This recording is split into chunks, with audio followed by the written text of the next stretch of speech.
আমরা আপনাদের জন্য সম্পূর্ণ নতুন একটি সিরিজ নিয়ে এসেছি। কৃত্রিম বুদ্ধিমত্তা ব্যবহার করে এই সিরিজকে প্রাণবন্ত করে তোলা হয়েছে কিয়ামতের দিন।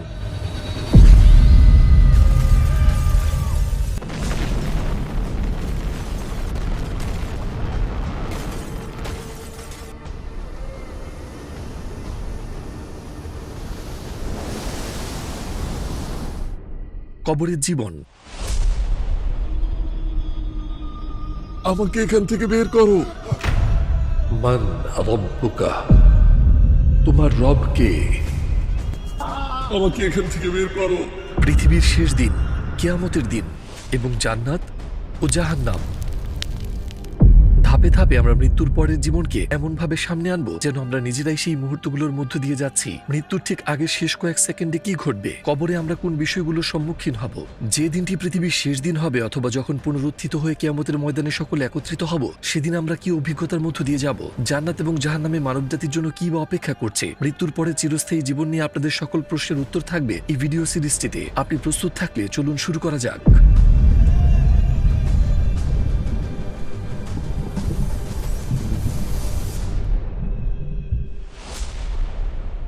মৃত্যুর মুহূর্ত, যে দিনটি থেকে আপনি সারা জীবন পালিয়ে বেরিয়েছেন, সেই দিনটি আজ উপস্থিত। যে দিনটি সম্পর্কে আপনি কখনো ভাবতেও চাননি, আজ সেই দিনেই আপনার ঘুম ভাঙে। আর তখনই আপনার দিকে এগিয়ে আসছে মৃত্যুর দূত। চারদিকে ঘন অন্ধকার, সময়টা ভোর হওয়ার ঠিক আগ মুহূর্ত।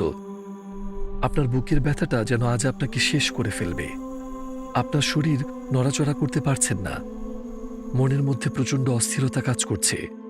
আপনার শৈশব, কৈশোরকাল এবং বর্তমানে আপনার পরিচয় সবকিছু যেন এক ঝলকে আপনার চোখের সামনে ভেসে উঠছে। আপনি হাঁপাচ্ছেন, শ্বাস নেওয়ার প্রাণপণ চেষ্টা করছেন, আপনার ঠোঁট শুকিয়ে গেছে, আপনার মনে হচ্ছে গলায় কিছু একটা আটকে আছে।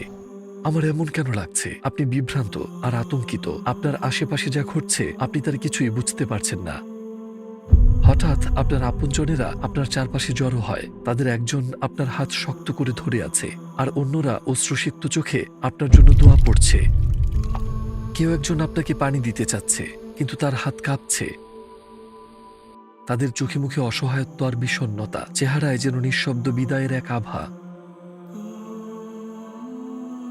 অন্যদিকে আপনার মনে হচ্ছে সময় যেন ধীরে ধীরে থেমে যাচ্ছে। চারপাশের শব্দগুলো ধীরে ধীরে মিলিয়ে যাচ্ছে। মনে হচ্ছে যেন পৃথিবীটা নিঃশব্দে আপনাকে বিদায় দিচ্ছে। যেমনটা আল কুরআনের এই আয়াতে বলা হয়েছে, প্রতিটি প্রাণ মৃত্যুর স্বাদ আস্বাদন করবে। আপনার চিন্তাগুলো ধীরে ধীরে অস্পষ্ট হয়ে আসছে। আপনার শরীরের নড়াচড়া করার ক্ষমতা কমে যাচ্ছে। গলায় আটকে থাকা শ্বাসের কারণে আপনার পুরো দেহটা যেন অবশ হয়ে যাচ্ছে। সে মুহূর্তে আপনার মনে একটাই বিষণ্ণতা ভর করে। আপনি দুশ্চিন্তা করেন আপনার মৃত্যুর পর কি ঘটবে। আর তখনই শুরু হয় শয়তানের সর্বশেষ আক্রমণ। এই মুহূর্তটি বলা হয় সাকারাতুল মাউত, অর্থাৎ মৃত্যু যন্ত্রণার সময়। আপনি কি তখন আপনার ঈমান ধরে রাখতে পারবেন? আপনি কি আপনার ঈমান রক্ষা করতে পারবেন, নাকি অনেক হতভাগার মতো শেষ নিঃশ্বাসের সঙ্গেই আপনার ঈমান হারিয়ে ফেলবেন? আপনার শরীরের পেশিগুলো তাদের শক্তি হারাচ্ছে। আপনার শরীর, হাত ও পা ঠান্ডা হয়ে আসছে। আপনার শরীরের রং ফিকে হয়ে নিস্তেজ দেখাচ্ছে। আর সেই মুহূর্তেই শয়তান আপনার কাছে আসে। প্রিয় নবী সাল্লাল্লাহু আলাইহি ওয়াসাল্লাম প্রায় এই দোয়া করতেন, হে আল্লাহ, আমি আপনার নিকট আশ্রয় চাইছি পথভ্রষ্ট হওয়া থেকে, মৃত্যুর মুহূর্তে শয়তানের প্ররোচনা থেকে। সেই মুহূর্তে শয়তানের সবচেয়ে বড় আকাঙ্ক্ষা হল আপনি যেন বেঈমান অবস্থায় কবরে প্রবেশ করেন। এই কারণেই সে তার শেষ ধোঁকাবাজি লুকিয়ে রাখে জীবনের একেবারে শেষ মুহূর্তের জন্য। হয়তো সে আপনাকে অন্য কোনো ধর্মের দিকে প্রলুব্ধ করার চেষ্টা করবে, অথবা আল্লাহ তাআলার বিরুদ্ধে কোনো অবাধ্য কথা বলাতে চেষ্টা করবে। সে আপনার কানে ফিসফিস করে বলে, তোমার সুস্থতার জন্য এরা কতদিন ধরে দোয়া করছে, কিন্তু দেখো তোমার অবস্থা। তোমার শরীর তো কেবলই খারাপের দিকেই যাচ্ছে। এখন তোমার আল্লাহ কোথায়? তুমি কি সত্যিই বিশ্বাস করো সে তোমার কথা শুনছে? এর আগেও অগণিত মানুষ তাদের ঈমানের অবস্থা অনুযায়ী এমন মুহূর্তের মধ্য দিয়ে গেছেন। আর এখন আপনার পালা। ভাবুন তো, প্রিয় নবী সাল্লাল্লাহু আলাইহি ওয়াসাল্লাম নিজেও মৃত্যুর আগে শয়তানের ধোঁকা থেকে আল্লাহর কাছে আশ্রয় চেয়েছিলেন। এতে কি বিষয়টির গুরুত্ব বোঝা যায় না? আসলে আপনার ঈমান যত দৃঢ় হবে, মৃত্যুর সময় শয়তানের ধোঁকার বিপরীতে আপনার প্রতিক্রিয়াও ততটাই শক্তিশালী হবে। বলতে গেলে আপনি যেমন জীবন যাপন করবেন, আপনার মৃত্যু তেমনই হবে। আমরা সারা জীবন রূহ বা আত্মাকে যেসব কাজের ভেতরে ঢুকিয়ে রাখি, মৃত্যুর সময় আমাদের মুখ সেসবের কথাই উচ্চারণ করবে। ওহ না, আমি এই দুনিয়ার জীবনের চাকচিক্যে প্রতারিত হয়েছি। যে ব্যক্তি তার রূহকে দুনিয়ার জীবনের আকাঙ্ক্ষায় পূর্ণ করেছে, সে মৃত্যুর সময় সেই কথাগুলি উচ্চারণ করবে। আমার টাকা, আমার সম্পদ, আমার খ্যাতি। কিন্তু মুমিন ব্যক্তি যে সারা জীবন মন থেকে আল্লাহকে ভালোবেসেছে এবং সেই মৃত্যুর সময় তার রবকে স্মরণ করবে ও তার নাম নেবে, হে প্রভু, হে দয়াময়, হে পরম দয়ালু, ইয়া আল্লাহ। আপনি হয়তো ভাবছেন, কিন্তু আমার তো ইতিমধ্যে ঈমান আছে। আসলে আপনার এমন মজবুত ঈমানের প্রয়োজন যা গভীরভাবে হৃদয়ে গাঁথা এবং যা আপনার মন সম্পূর্ণভাবে নিশ্চিত হয়ে সাক্ষ্য দিচ্ছে। ধরুন, আমার হাতে একটি আপেল আছে এবং একজন চোর যেভাবেই হোক না কেন সেটা চুরি করতে চায়। এখন আমি যদি আপেলটা শুধু হাতে ধরে রাখি আর যতই চেষ্টা করি না কেন সেটি রক্ষা করতে, চোর সহজেই সেটা ছিনিয়ে নিতে পারবে। কিন্তু যদি আমি এটা খেয়ে ফেলি তাহলে এটা হজম হয়ে আমার শরীরে চলে যাবে, তখন চোর চাইলেও আর আপেলটা চুরি করতে পারবে না। তাই আপনি যদি আপনার ঈমান শুধু বাহ্যিকভাবে না ধরে রেখে আপনার হৃদয়, মস্তিষ্ক এবং রুহে প্রবেশ করান, তাহলে আল্লাহর ইচ্ছায় শয়তান আপনার মৃত্যুর সময় কোনো ক্ষতি করতে পারবে না। কিন্তু আপনি যদি পরকালে বিশ্বাসের দাবি করেন, আবার এমন জীবনযাপন করেন যেটা দেখে মনে হয় পরকাল বলে কিছুই নেই, যদি আপনার কাজে এবং কথায় মিল না থাকে, তাহলে সম্ভবত আপনার নিজেকে প্রশ্ন করার সময় চলে এসেছে। এখানে অনন্তকালের জন্য আপনার ভালো অথবা খারাপ থাকার ব্যাপারে কথা হচ্ছে, অথচ আপনি এখনও ব্যাপারটাকে গুরুত্ব সহকারে দেখছেন না। তাহলে মৃত্যুর সময় আর কি কি ঘটবে? পবিত্র কোরআনে আল্লাহ বলেছেন, নিশ্চয়ই যারা বলে আল্লাহই আমাদের রব, অতঃপর অবিচল থাকে, ফেরেশতারা তাদের কাছে নাজিল হয় এবং বলে, তোমরা ভয় পেও না, দুশ্চিন্তা করো না এবং সেই জান্নাতের সুসংবাদ গ্রহণ করো যার ওয়াদা দেওয়া হয়েছিল তোমাদেরকে। একজন ঈমানদার বান্দার কাছে ফেরেশতারা সম্পূর্ণ সাদা পোশাকে সজ্জিত হয়ে উজ্জ্বল ও সুন্দর মুখাবয়ব নিয়ে মিষ্টি সুবাসে সুবাসিত হয়ে আসেন। কিন্তু যে ব্যক্তি ঈমান ছাড়া জীবন কাটিয়েছে তার জন্য এ এক ব্যথায় ভরা মুহূর্ত। যা কিছু তারা অস্বীকার করত, এখন তারা সেসব কিছুরই মুখোমুখি। না না, দয়া করে আমার কাছে আসবে না, দূরে যাও। আমি ঈমান আনছি, আমি বিশ্বাস করি আল্লাহ সত্য। দয়া করো, আমাকে শুধু আর একবার সুযোগ দাও। আমার বন্ধুরা সব কোথায়? আমার সঙ্গীরা কই? আমাকে বাঁচানোর মতো কেউ কি নেই? কিন্তু এই মানুষটার জন্য ভীতিকর ব্যাপারগুলোর এটা কেবল শুরু। মৃত্যুর পরে কি হয় সে ব্যাপারে এখন কথা বলা যাক। মৃত্যুই শেষ নয়, এটি অস্তিত্বের বিনাশ নয়, এটা শুধুমাত্র এক জগৎ থেকে অন্য জগতে স্থানান্তরিত হওয়া।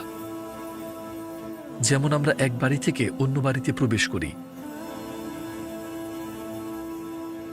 এটা এক ভিন্ন জগতের যাত্রা। প্রতি বছর আল্লাহ তাআলা শীতকালে পৃথিবীকে মৃত্যুবরণ করান এবং গ্রীষ্মকালে জীবন দান করেন। তেমনিভাবে তিনি সকল মানুষকেও মৃত্যু দেবেন, যাতে হাসরের ময়দানে তাদের সবাইকে সমবেত করতে পারেন। আর হাসরের ময়দানে উপস্থিত হবার পূর্বে আমরা আলমে বারজাখ নামক এক স্থানে অবস্থান করব। আমাদের প্রিয় নবী সাল্লাল্লাহু আলাইহি ওয়াসাল্লাম বলেছেন, কবর তো হলো জান্নাতের বাগানসমূহের একটি বাগান, কিংবা জাহান্নামের গহ্বরসমূহের একটি গহ্বর।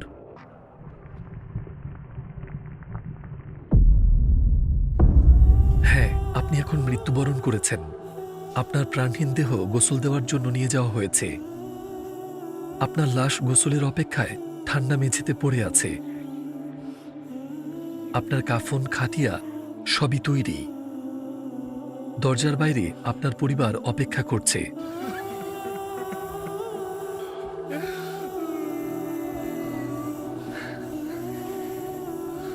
আপনার মা, বাবা, ভাই বোন, স্ত্রী, সন্তান কেঁদে কেঁদে তাদের চোখ লাল হয়ে যাচ্ছে। তারা দুঃখে কিছু বলতে পর্যন্ত পারছেন না, কিন্তু শীঘ্রই তারা আপনার খাটিয়া তাদের কাঁধে তুলে মসজিদের প্রাঙ্গণে নিয়ে যাবে।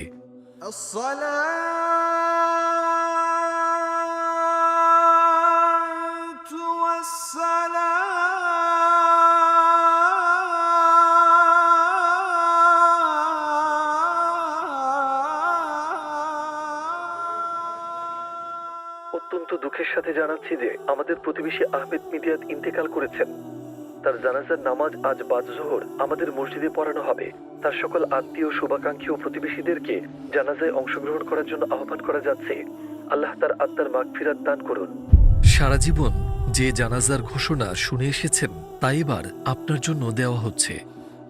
খবরটা শুনে অনেকে অবাক হয়ে যান, বলেন তিনি মারা গেছেন। তারা কিছুক্ষণের জন্য নীরব হয়ে যান, তারপরে তাদের কাজে ব্যস্ত হয়ে যান। মানুষ আপনার জানাজার নামাজ পড়তে সারি করে দাঁড়িয়ে গেছে।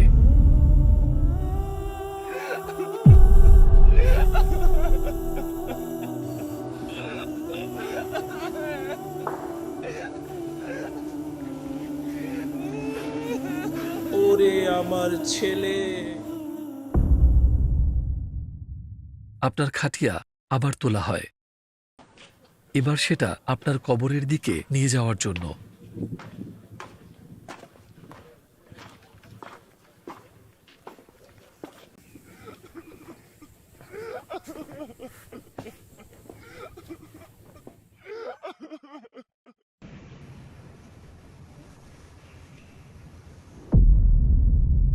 যা ইতিমধ্যেই খোঁড়া হয়ে গেছে। এটাই আপনার নতুন বাড়ি, যা আপনার জন্য অপেক্ষা করছে।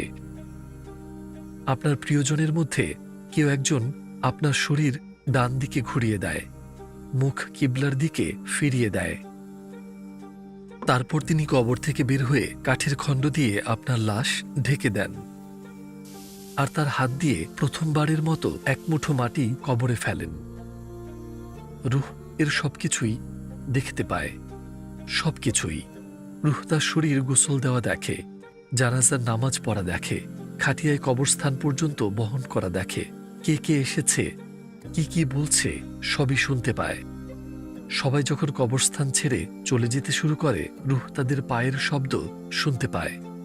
নবী করিম সাল্লাল্লাহু আলাইহি ওয়াসাল্লাম বলেছেন, তিনটি বস্তু মৃত ব্যক্তি অনুসরণ করে, দুটি ফিরে আসে আর একটি তার সঙ্গে থেকে যায়। তার পরিবারবর্গ তার মাল ও তার আমল তার অনুসরণ করে, তার পরিবারবর্গ তার মাল ফিরে আসে এবং তার আমল তার সঙ্গে থেকে যায়। মৃত ব্যক্তি যদি ধার্মিক হন, তাহলে তিনি চাইবেন তার দাফন কার্যক্রমে বেশি সময় না লাগুক, যত দ্রুত সম্ভব কবরের জীবনের শান্তি উপভোগ করতে তিনি উদ্গ্রীব হয়ে থাকেন। কিন্তু যদি সে পাপিষ্ঠ হয়, তাহলে সে চায় দাফন কার্যক্রম শেষ হতে যেন অনেক সময় লাগে। যারা আপনার সঙ্গে কবর পর্যন্ত এসেছিল, তারাও একসময় ফিরে চলে যায়। এবার আপনি সম্পূর্ণ একা। এখন আপনার বারজাখের জীবন শুরু হয়ে গেছে।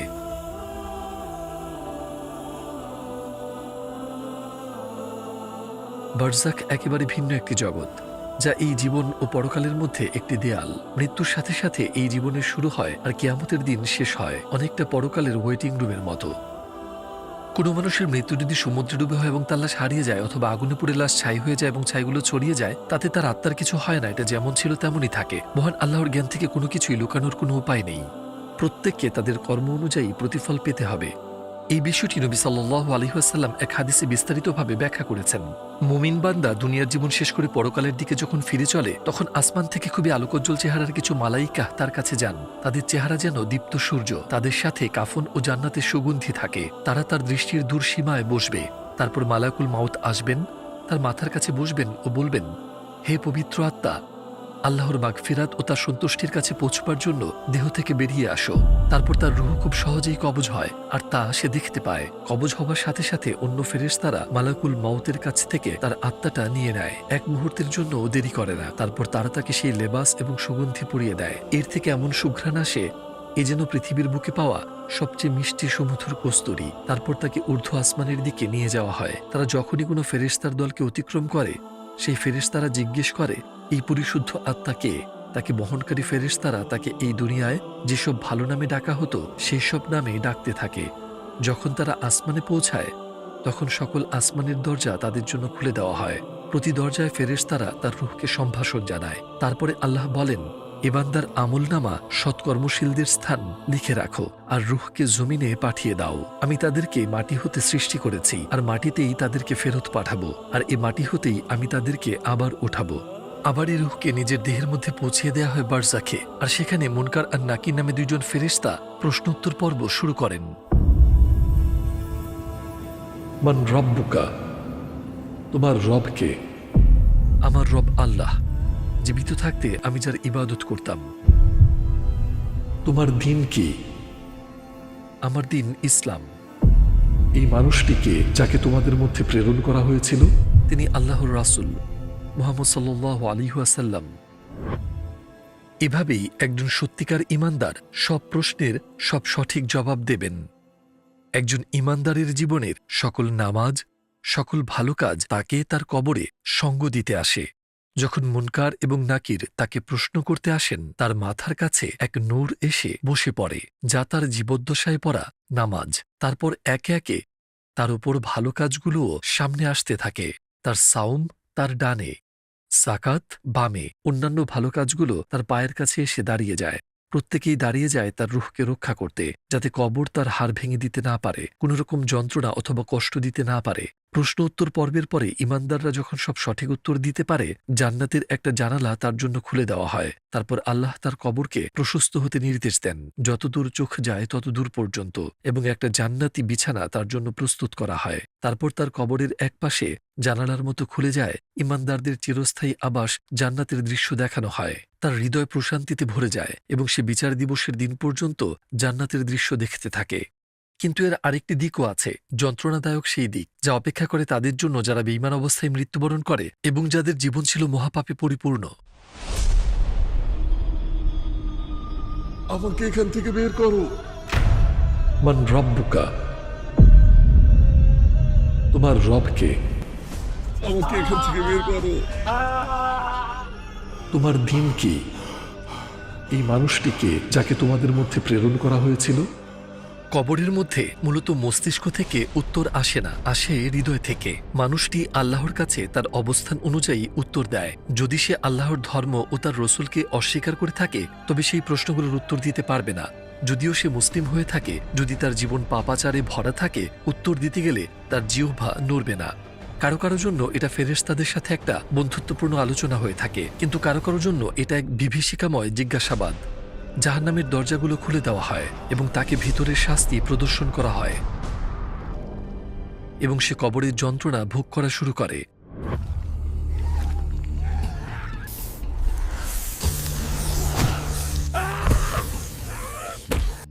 জাহান্নামের আগুনের তীব্র উত্তাপ এবং গন্ধ তার কাছে পৌঁছায়, কবর সংকীর্ণ হয়ে আসে এবং তাকে চেপে ধরতে শুরু করে।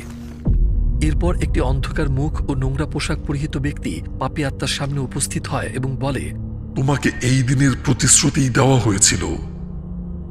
আত্মাটি ভীতির সাথে জিজ্ঞেস করে, কে তুমি? আমি তোমার পাপ কাজ, যে সুদ তুমি খেয়েছ, যেসব গীবত তুমি করেছ, যেসব হারাম জিনিস তুমি দেখেছ। তুমি ভয় কেন পাচ্ছ? এত বছরে তুমি কি আমাকেই কামনা করনি? এই তো আমি এখানে তোমার সামনে দাঁড়িয়ে আছি। এসব দেখে সে প্রার্থনা করে, হে আমার রব, আপনি কিয়ামত কায়েম করবেন না। জাইদ ইবনে সাবিত বলেছেন, আমরা নবী করিম সাল্লাল্লাহু আলাইহি ওয়াসাল্লামের সাথে বনু নাজ্জারের মালিকানাধীন একটি বাগানে গিয়েছিলাম। তিনি তার উটে চড়েছিলেন। হঠাৎ প্রাণীটি ভয় পেয়ে গেল এবং তাকে পিঠ থেকে প্রায় ফেলেই দিয়েছিল। আমরা তাকিয়ে দেখলাম কাছেই বেশ কয়েকটি কবর রয়েছে। আল্লাহর রাসূল সাল্লাল্লাহু আলাইহি ওয়াসাল্লাম বললেন, এখানে যাদের কবর দেওয়া হয়েছে তারা শাস্তির মধ্য দিয়ে যাচ্ছে। তোমরা ভয়ে দাফনও করতে চাইবে না। যদি এই আশঙ্কা না করতাম, তবে আমি আল্লাহর নিকট দোয়া করতাম যাতে তিনি তোমাদের কবরের শাস্তি শোনায়, যা আমি শুনি। এরপর তিনি আমাদের দিকে মুখ ফেরালেন এবং বললেন, কবরের শাস্তি থেকে আল্লাহর কাছে আশ্রয় চাও। এই তো, এটাই আপনার নতুন ঠিকানা। পৃথিবীতে সবকিছু ছিল আলোকিত আর রঙিন, কিন্তু কবরে ঘন কালো অন্ধকার। সবকিছু কত তাড়াতাড়ি শেষ হয়ে গেল, তাই না? আপনি হয়তো বলবেন, ইয়া আল্লাহ, আমাকে আরেকটি সুযোগ দিন। আমি প্রতিজ্ঞা করছি ভালো হয়ে যাব। যেন আল্লাহ আপনাকে আপনার জীবনের প্রতিটি দিনেই অগণিত সুযোগের কিছুই দেননি। অথবা আপনি বলবেন, আমার রব, সকল প্রশংসা ও কৃতজ্ঞতা আপনারই, কারণ আপনি এমন জীবন যাপন করেননি যা আপনাকে পরকালে বিপদের মধ্যে ফেলবে। আপনি হারাম থেকে দূরে ছিলেন এবং নিজের ধর্মীয় দায়িত্বগুলো যথাযথভাবে পালন করেছেন। এই দুনিয়ায় আপনার দায়িত্বের সময় শেষ হয়ে গেছে। এখন আপনি আপনার নেক আমলের প্রতিদান গ্রহণের পথে যাত্রা শুরু করেছেন, আর এই কবর হচ্ছে আপনার গন্তব্যের প্রথম ধাপ। যদি এই ভিডিও আপনার কাছে পৌঁছে যায়, নিশ্চিত থাকুন এটা কোনো কাকতালীয় বিষয় না। আল্লাহ তাআলা এই ভিডিওটি আপনার সামনে এনেছেন এবং শেষ পর্যন্ত তা দেখার সুযোগ করে দিয়েছেন। কেন জানেন? কারণ তিনি চান আপনি আপনার জীবনের কিছু বিষয় পরিবর্তন করুন। তাহলে কি আপনি আল্লাহ তাআলার প্রতি কৃতজ্ঞতার নিদর্শন হিসেবে তার জন্য একটি পদক্ষেপও নেবেন না? আপনার জীবনের ব্যাপারে সিদ্ধান্ত নেওয়ার সময় এখনই। আপনি যদি ইবাদত না করেন, তবে তা শুরু করার সময় এখনই। তবে